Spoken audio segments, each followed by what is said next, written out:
All right, so now that we have the machinery in place to generate crypto tokens and then use those to generate password reset tokens, let's go ahead and implement what we need to on the user model so that we can actually store those tokens in the database. And to do that, let's first start by writing a simple test.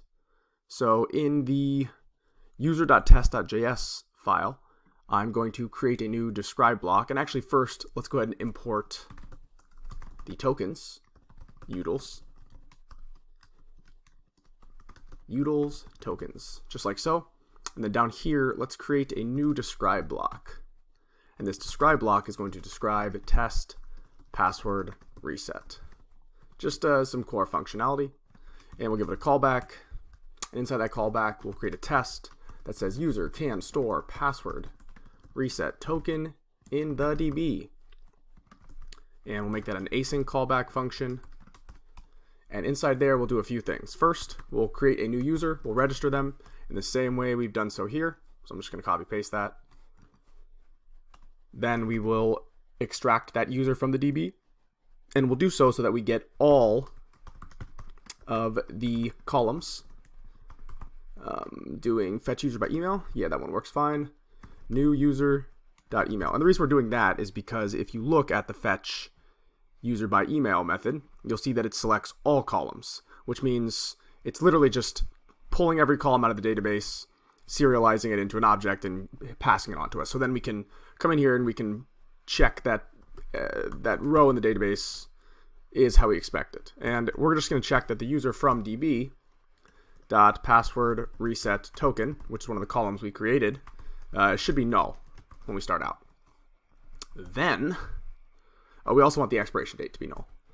Let's do that too. Then, we're going to go in there and we're going to create a reset token for that user. Generate password reset token. And then we're going to save that reset token in the database whenever the user sends us their email. So they need to recover their password, their account. They say, hey, here's my email. I need to reset my password.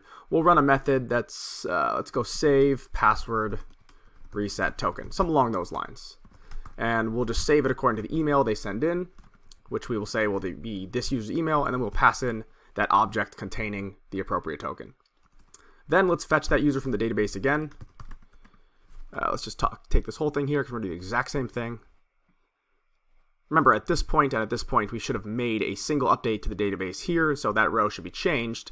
And then instead of expecting them to be null at this point, we should expect them to equal.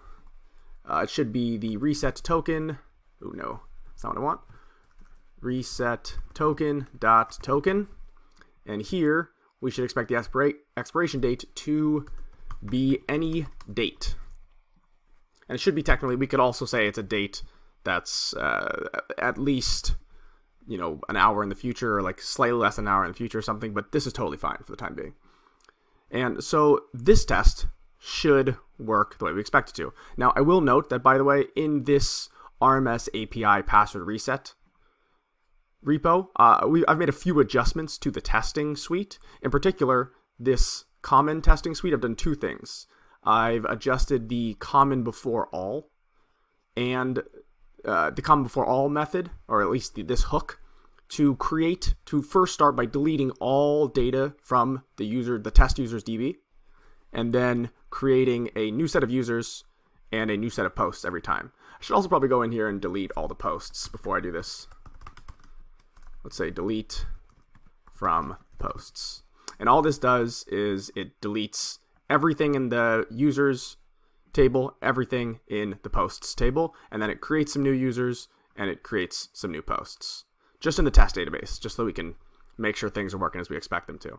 Then and by the way, these methods, this create user ID or create users and create posts methods, come from these two files here. This create users method here, which executes a query that inserts 3 dummy users into our database, hashes their password, and then creates a token for each one of them, a JSON web token, so that we can use those in authenticated requests.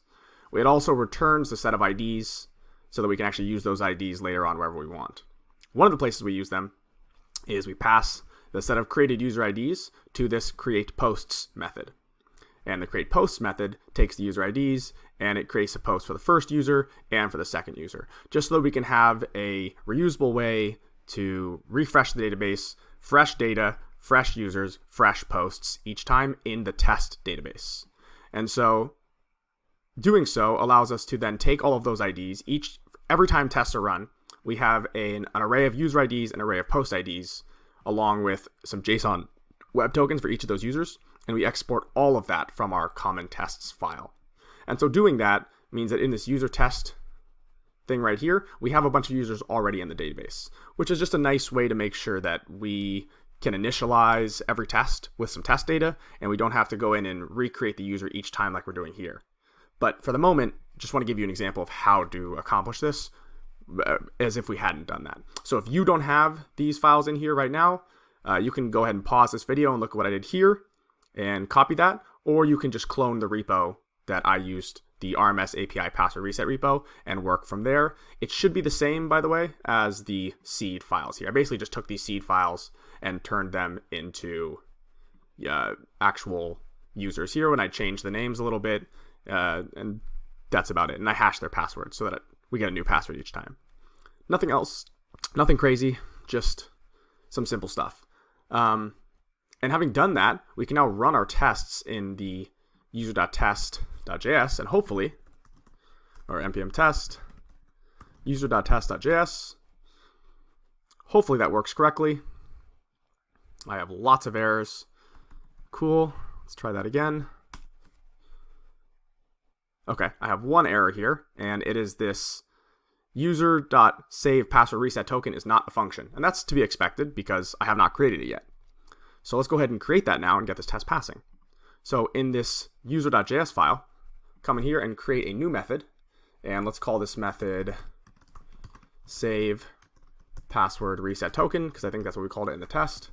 And it should take in an email and a reset token object.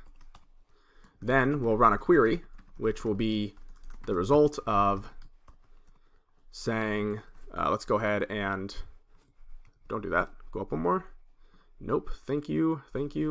Update users, set password reset token equal to the first bind parameter and password reset token exp equal to the second bind parameter. And then we will only do this where the email is equal to the third bind parameter, and we will return the ID, email, username is admin, and created at columns from that table. And then doing that, we can then say constant user is equal to result.rows, the first row. So if we return a user from that, meaning we found a user with that email, we'll return that user. And if they exist, we will return a public version of the user. Just like so. Oops. Cool. And actually, let's go ahead and just comment out all of this for a second, just to see if we can get this test to go beyond this part right here. So let's run this test again with nothing inside this method, just so that it exists.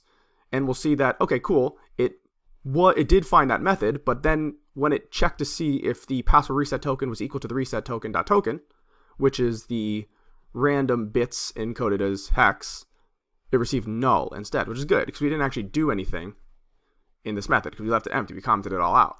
Now, if we comment it back in, hopefully now that test should pass. And it doesn't. Let's see why. Okay. It said there is no bind parameter 3. Oh, you know what? We didn't pass any of those bind parameters. That's a very good point.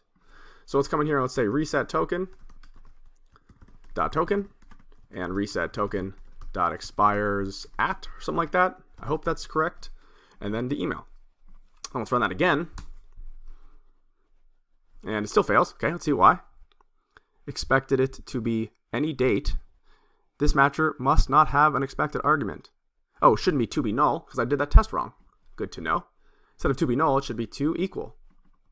You probably caught that when you were watching this video, but I did not, and that's also totally fair. That's what happens when you copy paste. And there we go. So now the tests are passing.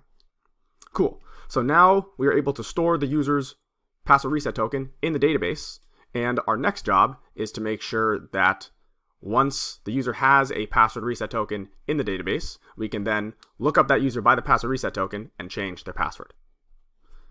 So let's do that next. Let's get status, git add, git commit, added password reset functionality for storing tokens. And we're good to go.